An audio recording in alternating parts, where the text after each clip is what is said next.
Let's make some giant bracelets.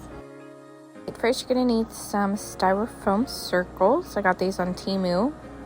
Then you're going to need some ball pit balls, some star-shaped ones, and some circle ones, some spheres to just kind of mix it up. You're also going to need some thick yarn or string and a hot glue gun. You're also going to need some letter stickers.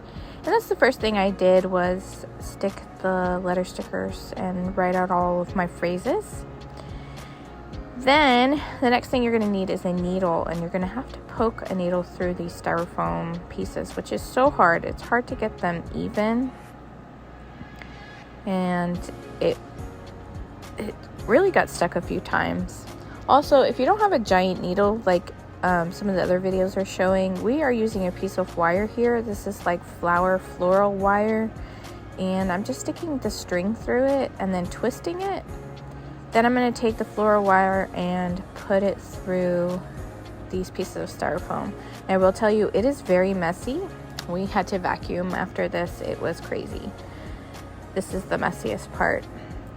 So we're going to string through all the letter pieces first. I like to do this first just so I can see what I have. And then next is to do the balls. So this is where the hot glue gun comes into play. You're going to poke the hot glue gun on the plastic and it's going to melt a hole in it.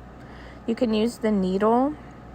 If you have a knitting needle, you can use the knitting needle to poke it through all the way, because sometimes the plastic melts over the hole and it just keeps it open.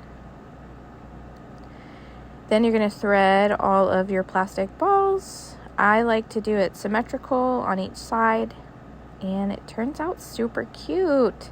We made these for Taylor Swift dance camp, and we're super excited to put them up. Overall, I would say this is very easy and cute craft to make.